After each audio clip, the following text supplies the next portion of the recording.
ಮಾಡಲ ಪೊಲೀಸ್ ಇಲಾಖೆಯಲ್ಲಿ ಪರ್ಟಿಕ್ಯುಲರ್ಲಿ ಸುಮಾರು ವರ್ಷಗಳಿಂದ ಪೊಲೀಸ್ ಇಲಾಖೆಯವರು ಸಾರ್ವಜನಿಕರ ಜೊತೆ ನಾವು ಸರಿಯಾಗಿ ಮಾತಾಡಬೇಕು, ಬೆಲೆ ಕೊಟ್ಟು ಮಾತಾಡಬೇಕಂದ್ರೆ ಪ್ರಯತ್ನ ಸುಮಾರು ಸೀನಿಯರ್ ಆಫೀಸ್ಲಿಂದ ಶುರು ಮಾಡಿ ಇದು ಬ್ರಿಟಿಷ್ ಕಾಲದಿಂದ ಬಂದು ಈಗಲೂ ಧಮಕಿ ಹಾಕಿ ಪೊಲೀಸಿಂಗ್ ನಡೀತಾ ಇರೋದು ಇದು ಒಂದು ಭಾರಿ ಬೇಜಾರಾಗುವ ಒಂದು ವಿಚಾರ. ಇದಕ್ಕೆ ನಾನು ಕೂಡ ಯಾವಾಗಲೂ ಇದು ವಿರುದ್ಧ 100% ಇದು ವಿರುದ್ಧ ಇದ್ದೀವಿ. ಒಂದು ಪೊಲೀಸ್ ಆಫೀಸರ್ಸ್ ಯಾವಾಗಲೂ ಕಾನೂನನ್ನು ಫಸ್ಟ್ ಯೂಸ್ ಮಾಡಬೇಕಾ, ಇಲ್ಲಿ ಕಾನೂನು ಯೂಸ್ ಮಾಡೋದು ಬಿಟ್ಟು ಧಮಕಿ ಹಾಕೋದು, ಜೋರು ಮಾಡೋದು, ಇಂಥಾಗ ಪೊಲೀಸಿಂಗ್ ಮಾಡೋದಲ್ಲಿ I am dead against it. ಇಂಥಾಗ ಮಾತಾಡಲಬಾರದು. ಅದಕ್ಕೆ ಫಸ್ಟ್ ಆಫ್ ಆಲ್ ಡೇ 1 ನಾನು ಚಾರ್ಜ್ ತಗೊಳ್ಳುವಾಗ ಫಸ್ಟ್ ಮೀಟಿಂಗಲ್ಲಿ ನಾನು ಹೇಳಿರೋದು, ನಾನು ಯಾರನ್ನು ಬೈಯಲ್ಲ.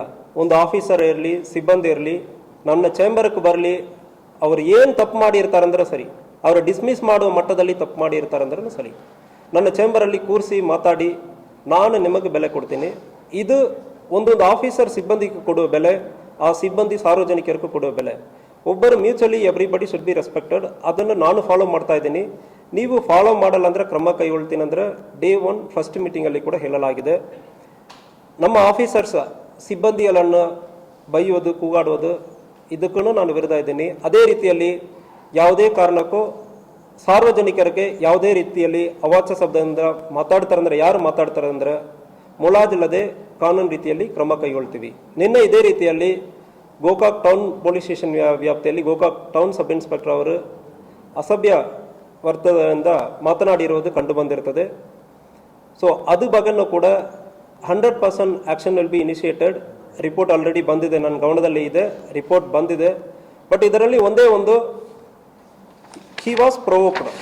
ಇದರಲ್ಲಿ ಮಾಡಿರುವ ಅಮಿತ್ ಸಿರ್ಡೋನಿ ಸುಮಾರು 10 ದಿವಸದಿಂದ ಲಾಸ್ಟ್ 1 ತಿಂಗಳಿಂದ ಇವರನ್ನು ಫಾಲೋ ಮಾಡಿರೋದಾಗಿ ನಮಗೆ ಒಂದು ಗಮನದಲ್ಲಿ ಇದೆ. ಪೊಲೀಸ್ ಸ್ಟೇಷನ್ಗೆ ಮತ್ತೆ ಹೋಗುವುದು, ಇವರ ಒಂದು ಸುಳ್ಳು ಕೇಸನ್ನು ಕೊಟ್ಟಿರೋದು ನಮ್ಮ ಗಮನದಲ್ಲಿ ಇದೆ. ಯಾವುದೇ ಆಗದೆ ಒಂದು ಕೇಸಲ್ಲಿ ಅಟೆಂಪ್ಟ್ ಟು ಮರ್ಡರ್ ಅಂದರೆ ಒಂದು ಅವರ ರಿಲೇಟಿವ್ ಮೇಲೇ ಕೊಟ್ಟಿರೋದು. ಅದಕ್ಕೆ ಅಟೆಂಪ್ಟ್ ಟು ಮರ್ಡರ್ ಅಂದರೆ ನಾವು ಮಾಡಲ್ಲ ಅಂದರೆ ಸಬ್ ಇನ್ಸ್ಪೆಕ್ಟರ್ ಹೇಳಿರ್ತಾರೆ. ಅದನ್ನು ವಿಡಿಯೋ ಸ್ಟೇಟ್ಮೆಂಟ್ ಮಾಡಲಾಗಿದೆ. ಯಾರಿಗೂ ಗಾಯ ಆಗಿರಲ್ಲ, ಆದರೆ ಕೂಡ ಅವರು ಕಂಪ್ಲೇಂಟಲ್ಲಿ ಅಟೆಂಪ್ಟ್ ಟು ಮರ್ಡರ್ ಅಂದರೆ ಕೊಟ್ಟಿರ್ತಾರೆ. ಆ ಕೇಸಲ್ಲಿ ಎಲ್ಲರ ಮೇಲೂ ಚಾರ್ಜ್ ಶೀಟ್ ಮಾಡಬೇಕಂದ್ರೆ ಹೇಳಿ ಒಂದು ಒತ್ತಾಯ ಮಾಡಿರೋದು. ಅದರಲ್ಲಿ ಕೆಲವೊಬ್ಬರು ಆ ಸ್ಥಳದಲ್ಲಿ ಎಲ್ಲ ಅವ್ರ ಮೇಲ್ಗಡೆ ಕೇಸ್ ಕೊಟ್ಟಿರೋದು ಕಂಡು ಬಂದಿರ್ತದೆ. ಸೊ ಅದಕ್ಕಾಗಿ ಯಾವುದೇ ಕಾರಣಕ್ಕೂ ಅಸಭ್ಯ ವರ್ಗದಿಂದ ಮಾತನಾಡೋದನ್ನು ನಾವು ಜಸ್ಟಿಫೈ ಮಾಡೋದಕ್ಕಾಗಲ್ಲ. ಅವ್ರ ಮೇಲ್ಗಡೆ ಕಾನೂನು ರೀತಿಯಲ್ಲಿ ಕ್ರಮ ಕೈಗೊಳ್ತೀವಿ, ಇಲಾಖೆ ವಿಚಾರಣೆ ಮಾಡ್ತೀವಿ. ಈ ಇಲಾಖೆ ವಿಚಾರಣೆ, ಈ ಬ್ಲಾಕ್ ಮಾರ್ಕ್ ಅವ್ರ ಕರಿಯರ್ ಪೂರ್ತಿ ಇರ್ತದೆ. ಎರಡನೇದು ಗ್ರಾವಿಟಿ ಆಫ್ ಪನಿಷ್ಮೆಂಟ್. ಉದ್ದೇಶಪೂರ್ವವಾಗಿ ಮಾಡಿದಾರ ಇಲ್ಲ ಪ್ರೊವೋಕ್ ಮಾಡಿದಾರ, ಎರಡಕ್ಕೂ ವ್ಯತ್ಯಾಸ ಇರ್ತದೆ. ಗ್ರಾವಿಟಿಯಲ್ಲಿ ಡಿಫ್ರೆನ್ಸ್ ಬರ್ತದೆ. ಬಟ್ ಆದರೆ ಇದು ಯಾವುದೇ ಕಾರಣಕ್ಕೂ ನಮ್ಮ ಜಿಲ್ಲೆಯಲ್ಲಿ ಸಾರ್ವಜನಿಕರ ಜೊತೆ ಇಂತಹ ಅಸಭ್ಯ ಅರ್ಥದಲ್ಲಿ ಮಾತನಾಡೋದಕ್ಕೆ ಯಾರಿಗೂ ಇಲ್ಲಿ ಅಧಿಕಾರ ಇಲ್ಲ. ನಾನು ಅಂತಾಗ ಮಾತನಾಡಲ್ಲ. ನಮ್ಮ ಸಿಬ್ಬಂದಿ ಇಲ್ಲ, officers within the department are with public ಯಾರ ಕಡೆನೂ ಮಾತಾಡೋದಕ್ಕೆ ಅವಕಾಶ ಇಲ್ಲ. ಆಲ್ರೆಡಿ ಹಾರಿಗೆರೆಯಲ್ಲಿ ಕೂಡ ಇದೇ ರೀತಿಯಲ್ಲಿ ಕ್ರಮ ಕೈಗೊಂಡಿದ್ದೀನಿ, ಮೊನ್ನೆ ಕ್ರಮ ಕೈಗೊಂಡಿದ್ದೀನಿ. ಅಲ್ಲಿಂದ ಇಬ್ಬರನ್ನು ಸಸ್ಪೆಂಡ್ ಮಾಡಿ ಟ್ರಾನ್ಸ್ಫರ್ ಮಾಡಲಾಗಿದೆ. ಈಗ ಗೋಕಾಕಲ್ಲಿ ಕೂಡ ಸಬ್ ಇನ್ಸ್ಪೆಕ್ಟರ್ ಕೂಡ ಇದೇ ರೀತಿಯಲ್ಲಿ ನಡ್ಕೊಂಡಿದ್ದಾರೆ. ಅವ್ರಿಗೂ ಅವಕಾಶ ಇಲ್ಲ ಅಂದರೆ ಹೇಳ್ತಾ ಇದ್ದೀನಿ.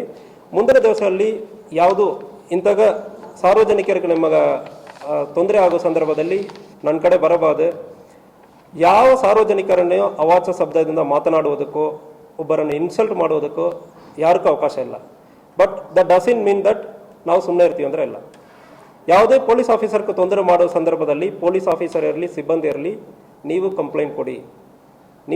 ನಿಮಗೆ ತೊಂದರೆ ಆಗೋ ಸಂದರ್ಭದಲ್ಲಿ ನಿಮ್ಮ ಕೆಲಸ ಮಾಡೋದಕ್ಕೆ ಬಿಡದೆ ಇವರು ನಮ್ಮ ಸಬ್ ಇನ್ಸ್ಪೆಕ್ಟರ್ ಹೇಳ್ತಾರೆ 10 ಸಾರಿ ಬಂದು ನಮಗೆ ಹಿಂಗೆ ತೊಂದರೆ ಮಾಡ್ತಾ ಇದ್ದಾರೆ, ಏನು ಮಾಡೋದು ಅಂದರೆ ಹೇಳೋ ಸಂದರ್ಭದಲ್ಲಿ ನೀವು FIR ಅನ್ನು ರಿಜಿಸ್ಟರ್ ಮಾಡಿ. ಯಾರು ನಿಮಗೆ ತೊಂದರೆ ಮಾಡೋ ಸಂದರ್ಭದಲ್ಲಿ ಪಬ್ಲಿಕ್ ಕಿರಿಕಿರಿ ಮಾಡ್ತಾರೆ. ಈಗ ವಿಡಿಯೋ ಇಟ್ಕೊಂಡು ಯೂಟ್ಯೂಬರ್ಸ್ ಅಂದರೆ ಹೇಳ್ಕೊಂಡು ಕೆಲವೊಬ್ಬರು ವಸೂಲಿ ಮಾಡ್ತಾರೆ, ಎಕ್ಸ್ಟಾರ್ಷನ್ ಮಾಡ್ತಾರೆ. ಅಂಥ ಸಂದರ್ಭದಲ್ಲಿ ನೀವು ಕಂಪ್ಲೇಂಟ್ ಕೊಡಿ, ನಾವು FIR ಮಾಡೋದಕ್ಕೆ ರೆಡಿ ಇರ್ತೀವಿ. ಬಟ್ ಇಂಥಾಗ ಇನ್ಸಲ್ಟ್ ಮಾಡೋದಕ್ಕೋ ಅವಾಚ್ಯ ಶಬ್ದದಿಂದ ಮಾತನಾಡೋದಕ್ಕೋ ಯಾವುದೇ ಕಾರಣಕ್ಕೂ ಅವಕಾಶ ಇಲ್ಲ.